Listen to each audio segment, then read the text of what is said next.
네, 오늘 본문에 보시면 자기 뜻대로 되지 않는 자들의 모습이 나타나죠.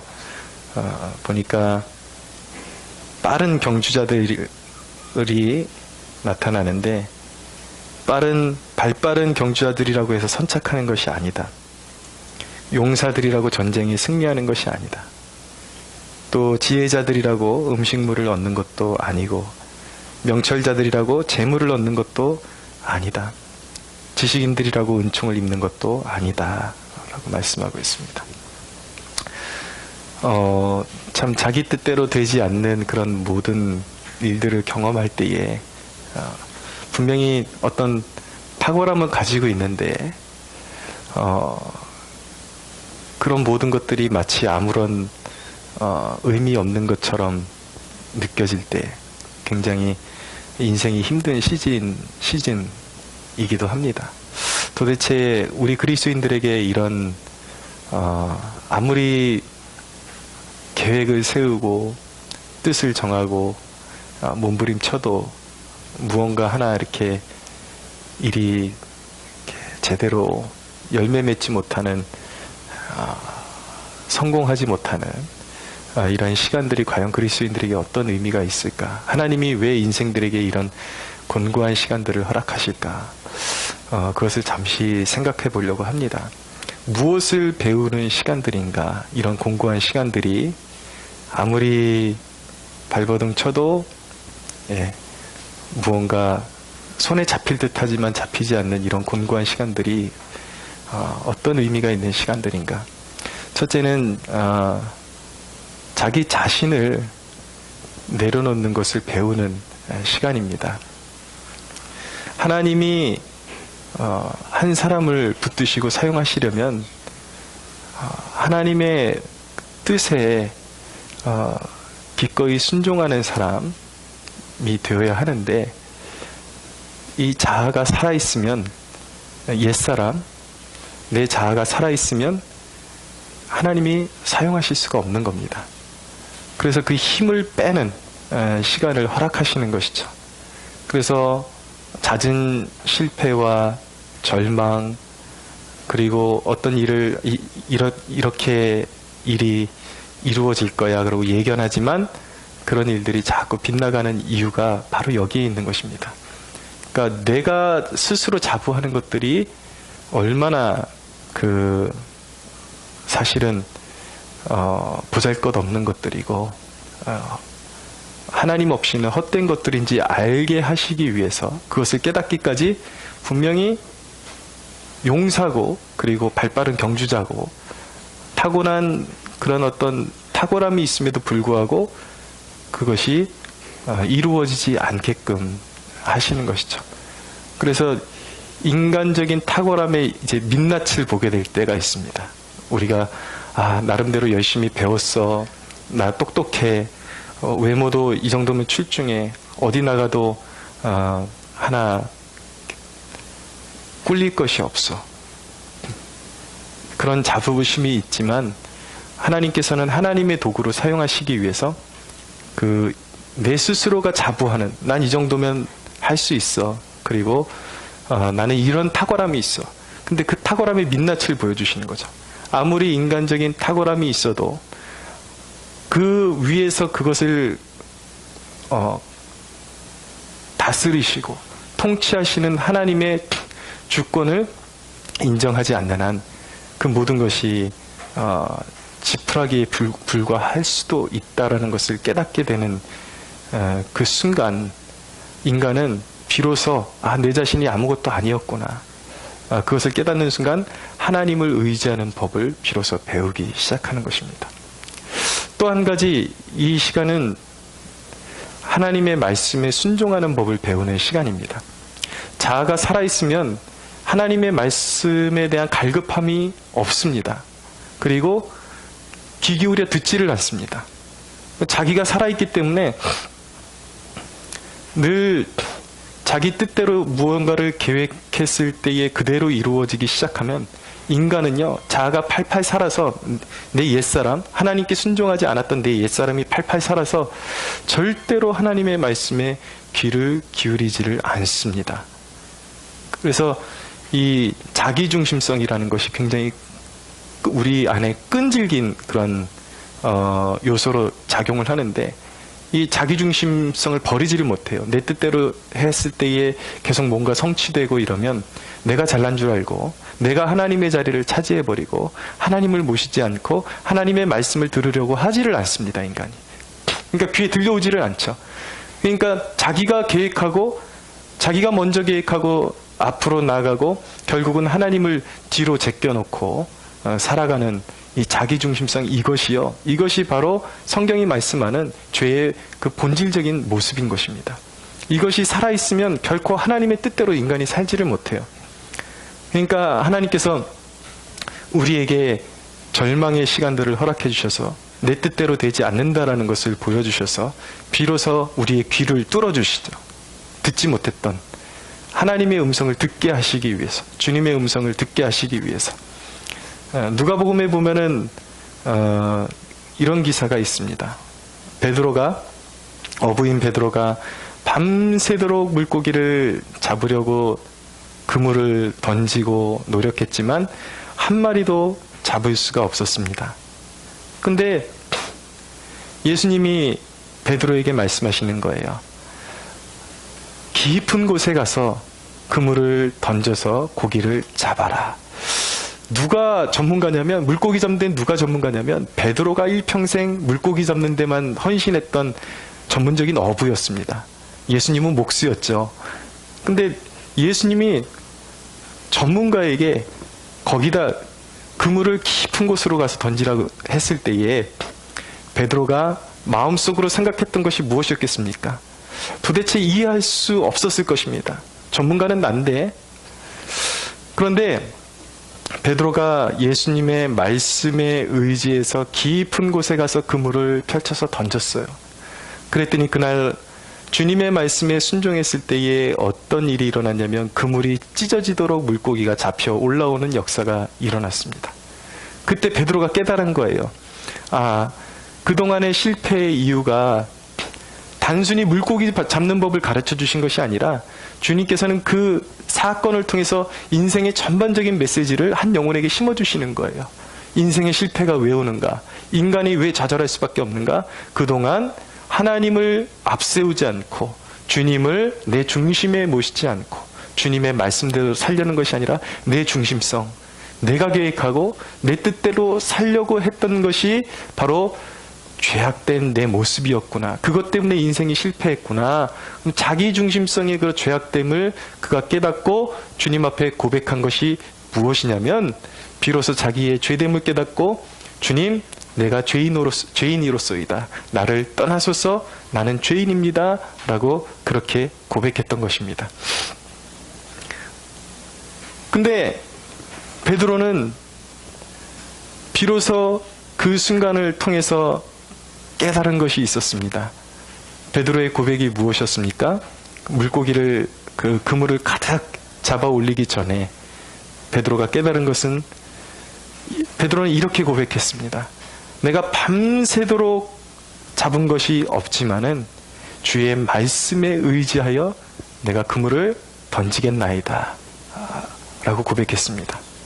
그래서 주님의 말씀대로 그물을 던졌을 때 그물이 가득 채워져 올라오는 것을 통해서 그가 배운 것은 무엇입니까? 두 가지로 정리할 수가 있는 것입니다. 자기 뜻대로 살려고 하는 것이, 주님의 말씀에 귀 기울이지 않고 자기 뜻대로 살려고 하는 것이 죄요, 그것이 실패의 원인이다 라는 것을 깨닫게 되었고, 또 한 가지는 무엇이냐면 주님의 말씀에 순종해야 한다. 주님의 말씀에 순종할 때 우리의 삶은 결코 실패하지 않는 인생이 될 수 있다라는 것을 깨닫게 된 것이죠. 그가 주님의 말씀에 순종하는 인생으로 살기로 결단을 했을 때에 주님께서 그에게 말씀하십니다. 내가 이제는 사람을 건져 올리게 될 것이다 라고 말씀하시는 거예요. 무슨 말씀이냐면 비로소 주님의 말씀에 순종하는 존재로 빚어질 때에서야 주님의 사명이 임한다라는 것입니다. 말씀에 순종하는, 주님의 말씀에 귀 기울여 듣고 주님의 말씀에 따라서 살기로 결단하는 그렇게 빚어진 존재가 될 때에야만이 하나님이 주시는 사명이 의미 있어진다라는 것입니다. 사랑하는 여러분, 여러분을 축복합니다. 하나님의 음성에, 주님의 말씀이 여러분들의 삶의 지침이 되고 주님의 말씀에 감사와 기쁨으로 순종할 수 있는 마음이 여러분들에게 있어지기를 축원합니다. 예, 그것이 진심으로 우러나. 그러니까 우리는 이게 습관적으로 이야기하거든요. 주님의 말씀에 순종해야 돼, 순종해야 돼. 습관적으로 말은 하는데 그게 잘 안 돼요. 그러니까 주님께서 허락하시는 것이 무엇입니까? 그렇기 때문에 절망을 주시는 거예요. 절망을 주셔서 습관적으로 순종하겠습니다 라고 말해놓고서 딴짓하고 그렇게 되는 것이 아니라 진짜 주님의 말씀이 없이는 살아갈 수 없는 존재가 되게끔 빚어주시기 위해서 주님이 절망을 허락해 주시는 것입니다. 그래서 여러분, 말씀이 들려오는 것이 축복이에요. 여러분, 주님의 말씀이 들려오기, 주님은 우리에게 말씀에 순종하는 존재로 빚으셔서 우리를 사용하시고, 그리고 우리를 그 말씀을 통해서 구원을 완성시켜 나가신다라는 사실을 깨닫는 축복이 있게 되기를 원합니다. 말씀을 자꾸, 이제 말씀을 들으셔야 돼요. 말씀에 순종하는 사람으로 빚어지셔야 돼요. 그래서 우리에게 주어지는 실패, 좌절, 내 뜻대로 되지 않는 것, 난 이런 탁월함이 있는데 왜 나는 힘이 미치지 못하는 것일까? 나는 왜 성취하지 못하는 것일까? 거기에는 주님의 깊은 배려와 뜻이 있다라는 것, 말씀으로 순종하는 존재로 빚어주시기 위한 주님의 뜻이 있다라는 것을 깨닫기를 원하는 것이죠. 세 번째, 이 기간의 의미는, 이 시간들의 의미는, 이 좌절의 시간들의 의미는 전능하신 하나님을 배우는 시간들인 것입니다. 여러분, 제자들이 예수님을 3년간 따라다녔습니다. 3년간 따라다녔는데 예수님이 이스라엘의 구원자라고 믿었는데 예수님이 허무하게 십자가에 못 박혀 죽으시는 것을 제자들이 경험을 했습니다. 목도했습니다. 실패와 좌절감. 그러나 하나님께서 그들에게 보여주신 것은 무엇이냐면 예수 그리스도께서 하나님의 뜻대로 죽으시사 3일 만에 부활하심으로 죽음의 권세를 이기신 완전한 승리의 주님이심을 온 땅 가운데 선포하시는 놀라운 하나님의 위대한 능력을 보여주신 것입니다. 할렐루야. 그 부활을 통해서 하나님께서 예수 믿는 자들에게 허락하시는 것은 무엇이냐면 그리스도 예수 안에서 완전한 실패는 없다. 그리스도 예수 안에서 주어지는 절망에는 거기에는 하나님의 분명한 뜻이 있고 하나님의 놀라운 계획이 있다라는 것을 알게 해주시는 것입니다. 여러분, 오늘 말씀해 보면은 시기와 기회라는 단어가 나옵니다. 11절, 9장 11절 하반절에 보면 이는 시기와 기회는 그들 모두에게 임함이니라 라고 말씀하고 있습니다. 여기서 시기와 기회는 무엇을 말하는 것입니까? 하나님의 때를 말하는 것입니다. 그러니까 왜 우리가 절망이 우리의 삶 가운데 드리워지고 죽은 것 같은 그런 상황이 우리의 삶을 덮쳐오고 할 때에도 우리가 스스로를 훈련시키고 연마하고 스스로를 준비시키는 일에 최선을 다해야 하는 것입니까? 우리가 훈련되어져야만이 주님께서 하나님께서 주권 가운데 기회를 주실 때에 그 훈련이 비로소 가치를 발하기 때문인 것입니다. 그러니까 하나님께서 인간이 스스로 탁월하다고 해서 귀하게 쓰임받을 수 있는 것은 아니다라는 것을 깨달아야 되는 것이고, 그러나 하나님께서 그 영혼을 낮추신 다음에 하나님께서 그 인생에게 기회를 주십니다. 반드시 준비된 영혼들에게 기회를 주십니다. 믿으십시오. 그러나 여러분, 훈련되지 않은 사람들, 연단되지 않은 사람들, 준비되지 않은 사람들은 하나님께서 기회를 주셔도 그것을 효과적으로 활용할 수가 없는 것입니다. 분명한 것은 탁월한 운동선수라 그래서 모두가 메달을 딸 수 있는 것은 아니지만 하나님께서 기회를 주실 때 그가 메달을 따려면 반드시 힘쓰고 애쓰고 땀 흘려서 연마해야 되는 거예요. 그래야 하나님께서 주실 때 메달을 쟁취할 수가 있는 것이죠. 그렇기 때문에 여러분, 하나님께서 그리스도 예수 안에 있는 자들에게 결코 사망은 결코 실패란 존재하지 않는다라는 것을 약속하고 계십니다. 할렐루야. 이 말씀은요, 우리의 삶 가운데 부분적인 실패가 없다라는 말씀을 드리는 것이 아닙니다. 그리스도인들에게 반드시 실패가 있습니다. 절망이 있습니다. 오늘 주제가 그거잖아요. 그리스도인들에게 절망이 있다. 그러나 반드시 그리스도께서 죽음의 권세를 이기시고 부활하신 것처럼 하나님께서 죽은 것 같은 우리의 삶 가운데 새 일을 행하시는 것이, 그것이 복음이란 말이에요. 그것이 복음의 능력이라는 것이죠. 그것을 깨닫고 하나님께서 내 인생 가운데 놀라운 기회의 장을 열어주실 때에 하나님 앞에 내 삶을 드릴 수 있도록 훈련되어질 수 있는 저와 여러분들이 되기를 원합니다. 그러므로 여러분, 인생에 낙담이 오고 실패가 올 때에 결코 포기하지 마십시오. 항상 하나님께서는 기회를 주시는 하나님이라는 사실을 기억할 수 있게 되기를 바랍니다. 제자들이 그렇게 부활을 경험하고 이 부활을, 죽었다 살아나신 그리스도를 발견하고 용기를 얻었습니다. 그래서 주님이 승천하시고 나서 주님이 걱정하셨던 것이 무엇입니까? 주님이 늘 제자들을 길러내실 때 죽으시고 부활하시고 승천하신다니까 그 말을 이해하지 못했던 제자들이 늘 근심하는 거예요. 주님이 어디론가 떠나시고 나면 우리는 도대체 어떤 용기를 가지고 살아야 되나? 어떻게 해야 되나? 그 근심이 제자들에게 있는 것을 늘 주님이 아셨어요.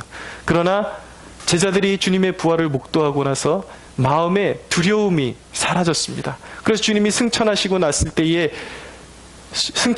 때, 죽으시고 부활하시고 승천하셨을 때 제자들의 마음 가운데는 공허함이 자리 잡고 허탄함이 있을 수도 있었지만, 죽음도 이기신 주님이 자신들을 결코 버리실 일 없다라는 그런 담대함과 그런 확신을 가지고 모여서 기도하기 시작한 것입니다. 그랬을 때 하늘로부터 주님의 약속대로 성령의 충만함을 받고 성령을 선물로 받는 놀라운 기적을 체험하게 된 것입니다. 할렐루야.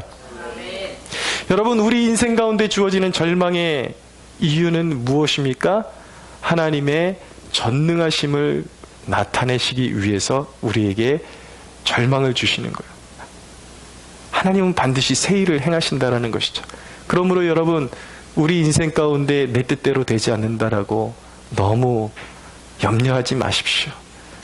위대하신 하나님을 바라보십시오. 하나님의 특징은 무엇입니까? 하나님은 부활의 하나님이세요. 하나님은 생명을 일으키시는 하나님이세요. 하나님은 사막에 샘을 내시고 사막에 길을 내시는 하나님이십니다. 할렐루야. 그러므로 여러분, 좌절이 오고 절망이 될 때에 때로는 해석이 되지 않을 때가 있어요. 그럴 때 여러분, 왜 이런 상황이 벌어지는가 해석하려고 하지 마십시오. 우리에게 필요한 자세는 무엇입니까? 부활의 주님, 새 일을 행하시는 하나님 안에, 주님 안에 거하면서 기도하는 것입니다. 하나님, 주의 길을 보여주십시오. 내 눈에 지금 한 치 앞도 어떤 길도 보이지 않지만, 그러나 내가 믿는 것은, 내가 지금 앞으로 어떤 일이 벌어질 것이라고 나는 지금 속단할 수 있는 것이 아무것도 없지만, 주여, 그러나 주님은 생명의 주님이시요 부활의 주님이심을 믿습니다. 기도하는 거예요. 사랑하는 여러분, 하나님께는 저와 여러분들을 향한 놀라운 계획이 있음을 믿으십시오. 그러나 여러분, 하나님께서는 그 놀라운 계획들을 기도하는 하나님의 백성들에게 펼쳐주신다는 것을 믿으시기 바랍니다. 그러므로 기도해야 되는 거예요. 정말 내일을 향하신 새로운 일을 계획하고 계시다라는 것을 우리가 진정으로 마음에 믿는다면, 그렇다면 기도해야 되는 거예요. 누가 믿는 사람입니까? 여러분, 아무리 하나님께서 새 일을 행하실 거야, 새로운 일을 계획하셨을 거야 라고 말은 하지만 기도하지 않는 사람은요, 믿음이 없는 사람이에요. 믿음이 없기 때문에 기도하지 않는 것이죠. 그러나 여러분, 절망할 필요 없습니다. 우리가 끝까지 기도할 수 있고 하나님의 전능하심을 믿고 신뢰함 가운데 우리가 기도할 수 있다면, 하나님은 반드시 우리의 삶 가운데 새 일을 행하실 것입니다. 여러분, 우리의 삶의 이유가 무엇입니까? 날마다 우리의 삶 가운데 행하시는 하나님의 전능하심, 하나님의 구원을 경험하고 지금 이 순간에도 어딘가 한가운데 삶의 한복판에서 절망 가운데 있을 영혼들에게 생명의 십자가 그리고 전능하신 하나님을 증거하는 것이 우리가 살아가는 이유임을 믿으시기 바랍니다. 여러분 어디에 가나 주님 앞에서 하나님이 반드시 여러분들을 향하신 놀라운 계획이 있음을 믿으시고 늘 쉬지 말고 기도하시고 늘 여러분들의 삶 가운데 신실하게 인도하신 주님, 부활의 주님을 자꾸 증거하십시오. 그래서 생명을 옮기고 여러분들을 연약한 그 삶을 통해서 늘 생명의 역사가 일어날 수 있도록 주님 앞에 그 삶을 드리십시오. 주님께서 반드시 여러분들의 삶을 사용하시고 여러분들을 통해서 절망 가운데 있는 그 누군가를 일으키시는 훌륭한 도구로 사용하실 줄로 믿으시기 바랍니다. 우리 하나님께 영광의 박수 올려드리겠습니다.